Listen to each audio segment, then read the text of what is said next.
no coletivo sempre vai cair no masculino, né? Por exemplo, quando eu falo aqui, saúdo a igreja com a graça e a paz do Senhor, ou saúdo os irmãos, melhor dizendo, saúdo os irmãos com a graça e paz do Senhor. Eu não preciso depois dizer saúdo as irmãs, porque quando eu falo irmãos, no português, já está se referindo a todo mundo, né? Então, do mesmo jeito, muitas vezes quando aparece bem-aventurado o varão que teme ao Senhor, não é somente um homem, né? Está se referindo a todo mundo, a todos os gêneros, é que no coletivo vai sempre cair no masculino. Tá polêmico isso aí hoje em dia, né? O pessoal aí que defende a ideologia de gênero estão querendo mudar a língua portuguesa, em vez de ser aquele, Aquiles, né? Tá polêmico isso aí.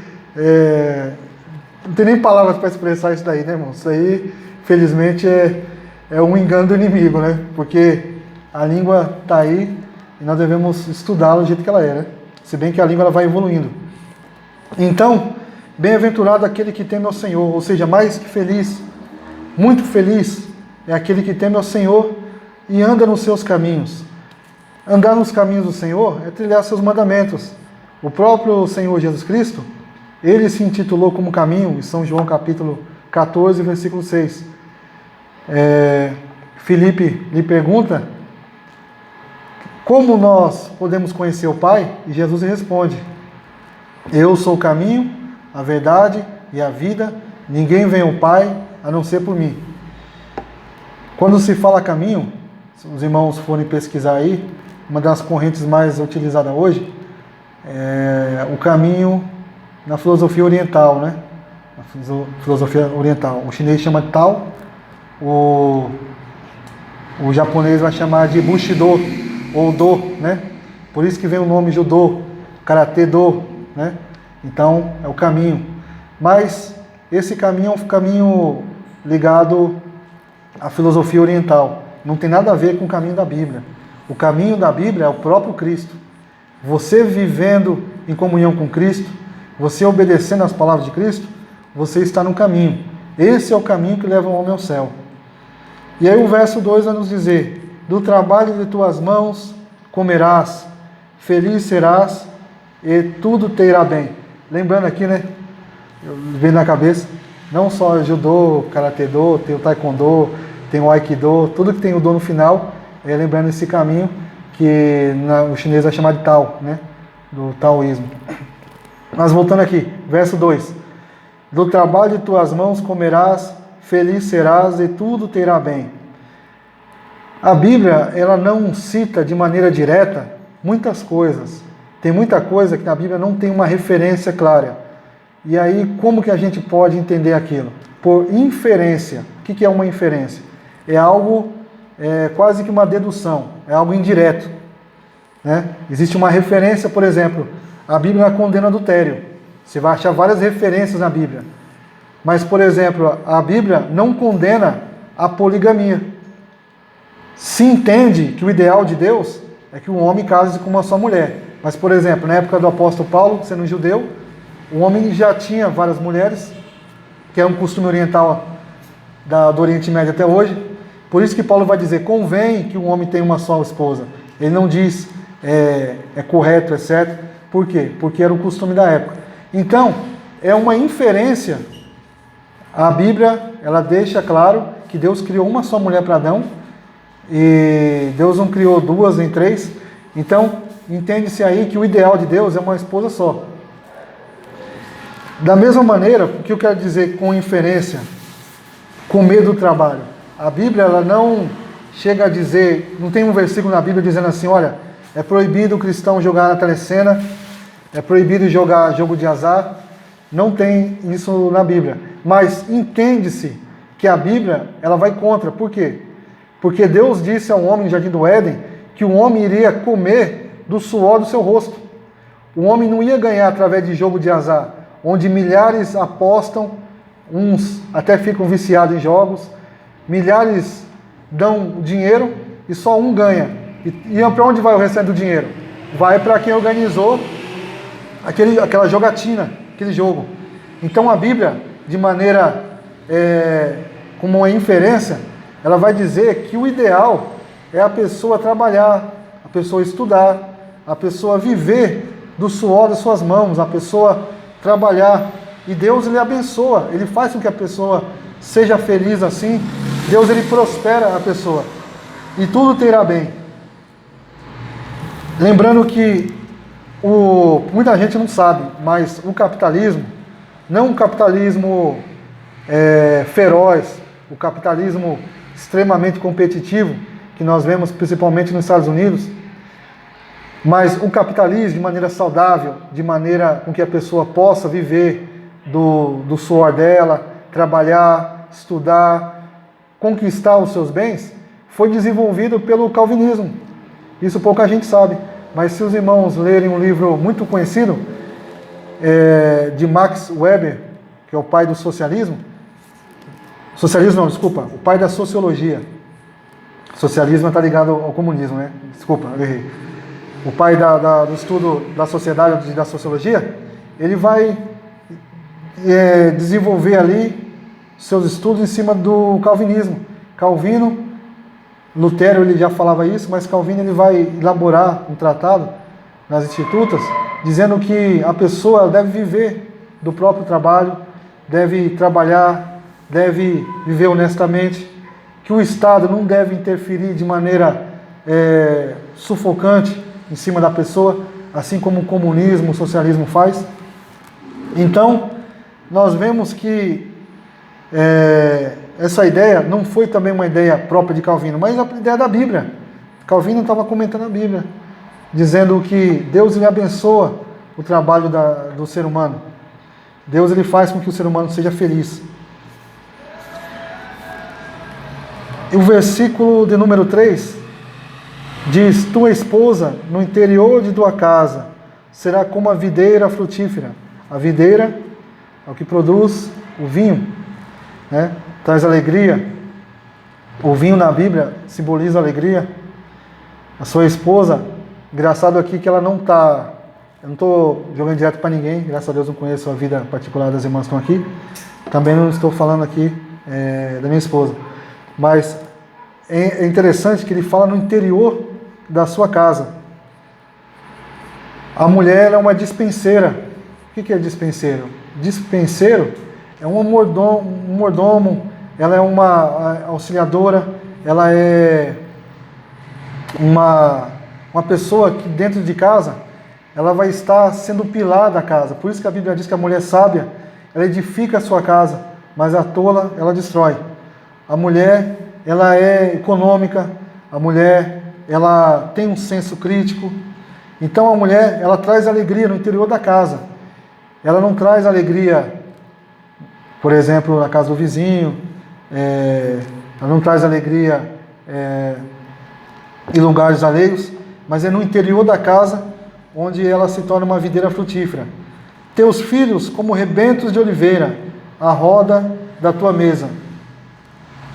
A oliveira, lembrando que até hoje Israel é um dos maiores produtores e exportadores tanto de vinho como de oliveira. Israel é uma terra muito abençoada até hoje e produz muito esses dois frutos da terra. A oliveira, que produz a oliva, o óleo, fala-nos da graça, favor. E os seus filhos estão em roda da tua mesa.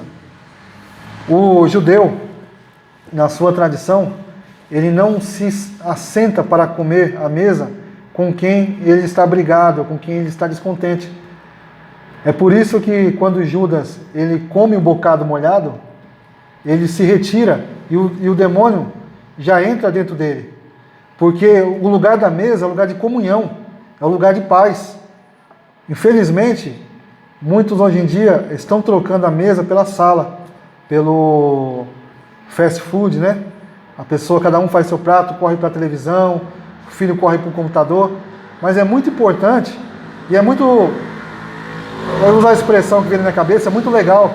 Às vezes eu vejo em filmes americanos as pessoas sentadas em volta da mesa e dando graças a Deus pela refeição, né? E todos ali em comunhão, comendo em paz. Isso é muito bom. E os filhos estão à roda da mesa, em comunhão ali, participando do pão Eis como será abençoado um homem que teme o Senhor. E aqui ele põe o acento de exclamação, tipo uma coisa maravilhosa. O interessante é que Provérbios vai dizer assim, que na casa do tolo há muita contenda, há muita briga, mas na casa daquele que teme a Deus, mesmo com um bocado de pão seco, há paz. E Provérbios vai dizer, melhor a casa onde há um bocado seco com paz, do que a mesa farta com contenda. Isso é muito importante no lado cristão. Eu estava lendo um tempo atrás, que foi o livro que me fez me converter a Cristo, é um best-seller chamado Heróis da Fé. Lá conta a história de Savonarola, conta a história um pouco de John Huss, conta a história de Lutero, de John Wesley, Spurgeon e tantos outros homens. Aí está lá, Heróis da Fé, 20 homens que incendiaram o mundo.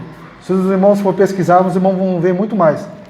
Mas o que eu quero ressaltar para os irmãos é o seguinte: se os irmãos foram ler a história desses grandes avivalistas, reformadores, vão ver que os pais deles tiveram um papel muito importante na formação. Nos lares deles não havia gritaria, todos os dias eles se reuniam para orar, ou pelo menos 2 ou 3 vezes por semana, faziam cultos domésticos, e aí nesses lares floresceram, nasceram grandes homens de Deus, que incendiaram o mundo com a palavra. Por quê? Porque os pais já criavam os filhos naquele ambiente, preparando o filho para ser um instrumento na mão do Senhor. E hoje em dia, é triste, né? Mas nós devemos lutar para que o nosso lar seja dessa maneira. Tem um pastor, uma vez, citou uma frase, que disse que tem muitos irmãos que na igreja ele é santo, na rua ele é santarrão, e em casa ele é um leão. E aí eu procurei no dicionário santarrão, se os irmãos for procurar, não acha. Eu tive que procurar um dicionário na biblioteca, dicionário de 100 anos atrás, da língua portuguesa, bem antiga, da época que usava o PH. Aí vai estar lá, santarrão, a pessoa que se acha mais santa que os outros, a pessoa que ela quer mostrar uma santidade aparente, a pessoa, um tipo um fariseu, né?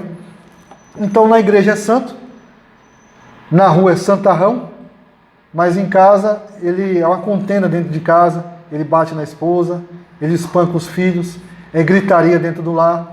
Então a pessoa assim, ela mostra com a sua atitude que ela não é convertida. Mas o salmista aqui, ele exclama, ele está admirado, ele fala: eis como será abençoado o homem que teme ao Senhor. Ele está admirado com esse contraste em quem teme ao Senhor e quem não teme.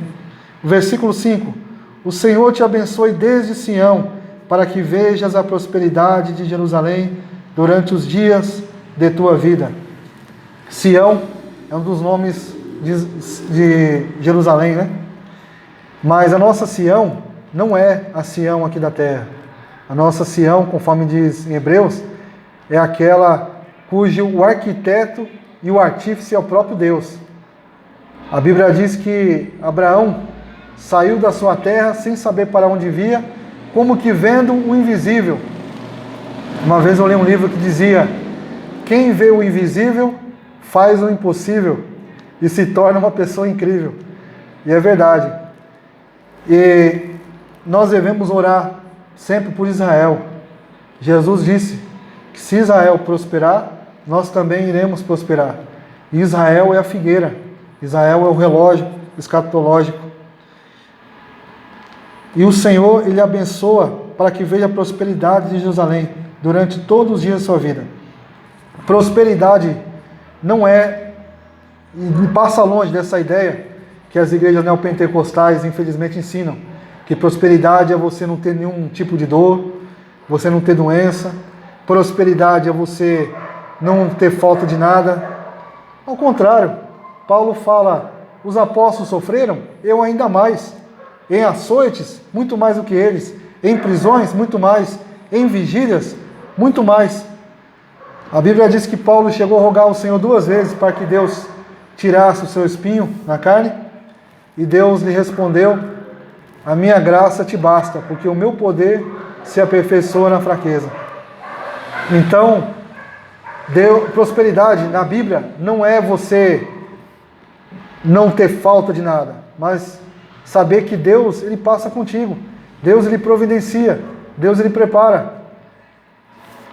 Parece uma contradição, né? O salmista, ele vai dizer assim: nunca vi um justo desamparado, nem sua descendência mendigar o pão. Aí você pega lá no Evangelho de Lucas, o rico e Lázaro, que era justo, mendigava todos os dias.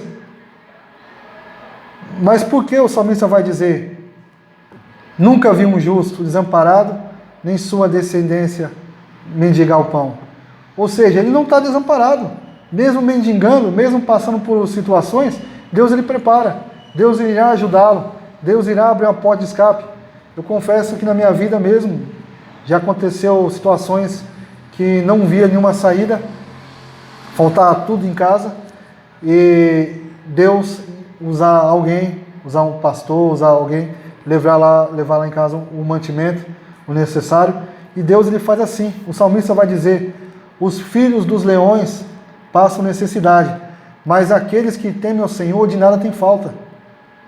O próprio Jesus vai dizer: olhai os lírios do campo, nem mesmo os lírios do campo, nem mesmo Salomão se vestiu como os lírios do campo, porque Deus cuida de cada um de nós. Então, prosperidade na Bíblia não é você não ter falta, não é você não ter nenhuma doença, nenhuma dor. Claro, nós acreditamos que Deus cura, que Deus nos livra também, segundo a sua vontade. Foi assim que Jesus disse, ensinando a orar: seja feita a tua vontade, assim na terra como no céu. Mas prosperidade é você ser feliz, ser próspero, é você ter o necessário, é você ter o bastante. Jesus não disse: nos dê o pão para a gente se fartar e sobrar. Não, Ele disse: nos dê o pão de cada dia. Por isso que Deus abençoa bastante o comerciante. Porque o comerciante, ele vende hoje, ele não sabe como vai ser amanhã. Amanhã ele vende de novo. E depois de amanhã? Depois de amanhã ele tem que vender de novo. E Deus vai abençoando o seu trabalho. Verso 6. Veja os filhos de teus filhos, Israel, Shalom, paz sobre Israel. Essa é a bênção da longevidade. Às vezes quando eu vejo as pessoas com as cãs, que a Bíblia chama de cãs, cabelinho branco, igual a da irmã Maria Martins, né? O pastor Simão já está bastante cãs já. Eu louvo a Deus, porque a Bíblia diz que a bênção da longevidade é para aqueles que honraram os seus pais e suas mães. Honra o teu pai e tua mãe, para que vivas muitos dias sobre a terra. E essa é uma bênção de Deus. É bem verdade que o mundo hoje que a gente vive, muitas vezes a gente dobra o joelho e pede para Deus nos levar, porque é tanta luta, tanta catástrofe, tanta perseguição, é tanta notícia ruim. E isso é o Espírito Santo fazendo a gente desejar o céu. Mas também é uma bênção de Deus, a gente desfrutarmos da providência do nosso Senhor e ver os filhos dos nossos filhos servindo a Deus e a paz sobre Israel. Que Deus abençoe a todos e eu agradeço a oportunidade.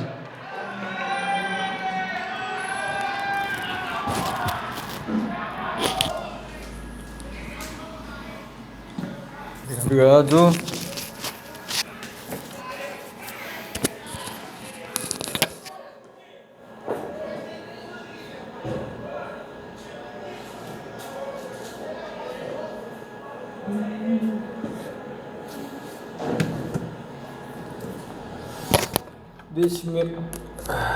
Neste momento vamos orar, pedido da oração, família de presbítero Pedro, muito doloroso, os 3 filhos, também os netos, né? Muito aconteceu esse falecimento do presbítero Pedro, ninguém imaginaram. E antes de Natal, se Deus se chama vida de presbítero Pedro, ninguém imaginaram, ninguém pensou. Mas para Deus, tem providência, né? Providência de Deus. E não arrepende. Para homem, muito doloroso. Para Deus, está planejado. Portanto, segunda-feira eu apresentei Salmo 116, 15. Eu apresentei aqui no enterro. Eu li, né? A alta voz. Eu falei assim: irmão, vamos ouvir Salmo 116, 15. Para cristão, também funcionário de cemitério. Naquele dia teve 3 funcionários de cemitério. Eu falei assim: precioso aos olhos do Senhor a morte dos santos. Eu gritei assim, precioso. E outra versão, língua inglesa, alemã, coreana, né? Pouquinho significado, hebraica também. E precioso significa muito valorizo, muito e glorioso, assim, muito elevado, elevado, né? Muito e brilhando, né? Brilhando. Morte dos santos, muito brilhando para homem não, para olhos do Senhor, olhos do Senhor. Eu cheguei, eu abri Facebook, irmão Fernando também colocou este Salmo 116, 15. Carolina também, casal, vocês podem decorar na cabeça. Danilo também, Salmo 116, 15. E quando vocês participarem, alguém, enterro de alguém, pode apresentar Salmo 116, 15. Precioso é aos olhos do Senhor a morte dos santos. Tá bom? Vamos orar. Segundo pedido, primeiro vamos orar pela família de filhos de Pedro, irmão Pribito. Segundo, vamos orar a vida de Maria Martins. Hoje eu conversei, Nora, muito, né, rebelde contra a vida de sogra. Quando minha mãe casou, 1947, casa de meu pai teve muito idolatra, tipo de macumba, né? A família tudo, 100%. Por isso, perseguiu a vida de minha mãe. Idade dela era 18 anos. Meu pai, 23. Por isso, meu pai amava muito, né? Para a esposa, minha mãe. Meu pai amava muito, né? Sempre respeitava. Eu crescia, né? atitude do pai. Eu era 15 anos, sou criança, adolescente, juventude, tudo assim. Eu pensava, meu pai ama muito minha mãe, assim. E também meu pai praticou, mostrou para 4 filhos, assim, meu amor, assim, né? Esse é importante. Quando brigar, vida conjugal, primeiramente prejudica e mentalidade e coração, né, para os filhos. Apesar de falta de alimento, muito falta, né, e material, recurso, dinheiro, né? Esse não é importante. Esse é meu testemunho da minha vida. Portanto, felicidade pode realizar na família. Hoje, irmão Fernando apresentou, né? 128, né?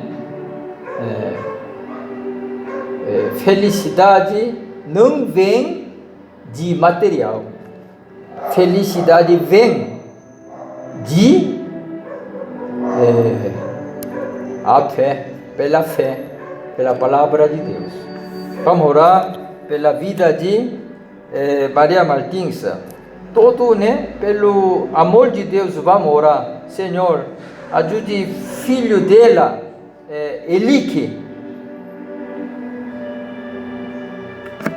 Dona Maria Martins criou, sou o único filho, Elique, né? Ele é motorista caminhão da empresa Perdigão, caminheiro, mesma coisa, motorista caminhão, caminhoneiro, é a mesma coisa, motorista de caminhão, mais elegante. Tá tudo bem.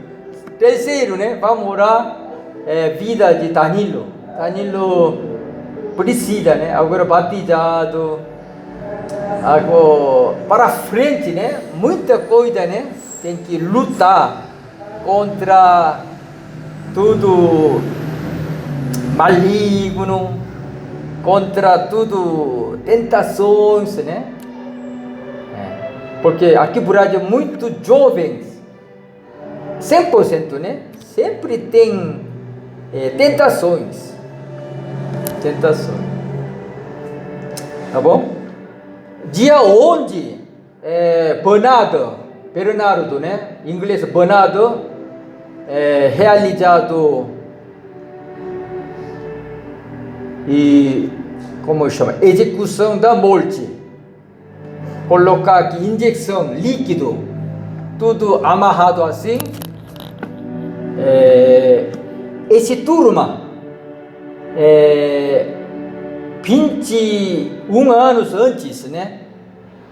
Que quase 7 pessoas, casal, pastor e esposa, tirou esse corpo, né? Colocou porta-mala, também jogou gasolina, queimou.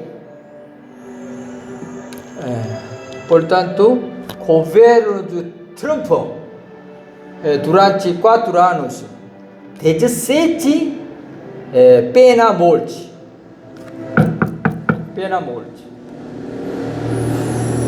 O Brasil também precisa,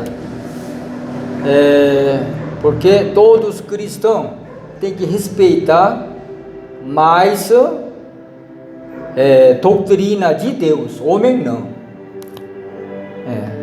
Mas tem que respeitar do que direito humano. Satanás sempre, né, derruba. Mais importante direito humano, nada não. Mais importante propósito, né? E ensinamento de Deus muito mais importante do que direito humano. Entendeu? Vocês, né? Quando entrarem socialismo esquerdista, aqui como Venezuela, né? Tudo derruba totalmente. Brasil também, quando crescer calvinismo, protestantismo, né? Vai ter pena morte. Por quê? Quando aceita Jesus Cristo, pode morrer. Não é suicida não, né? Ah, Senhor, eu recebi salvação. Eu vi muitos pena morte. Aqui jovens coreanos realizado pena morte. Aqui enfocado, né? Enfocado. Mas aceitando, olhando aqui, trono de Deus. Oh, irmãos, vocês creem em Jesus bem assim, né? Aqui no sobrenome dele é To. Tem que entender bem, amém? Porque isso é muito importante. Quando respeita mais alguma Greenpeace, assim natureza, tem que amar mais animais, não pode matar, direito humano, assim como chama, muito Brasil também tem, você sabe, esse quebra a sociedade. Por isso toda a igreja aqui no Brasil, né, mais tem que estudar a palavra de Deus. Agora tem que Biden John, né? Ele dirigiu o casamento de homossexual, homem, mulher. Por quê? Aqui vaso, fundação tem direito humano, também como chama a palavra? Homem centralizado, homem.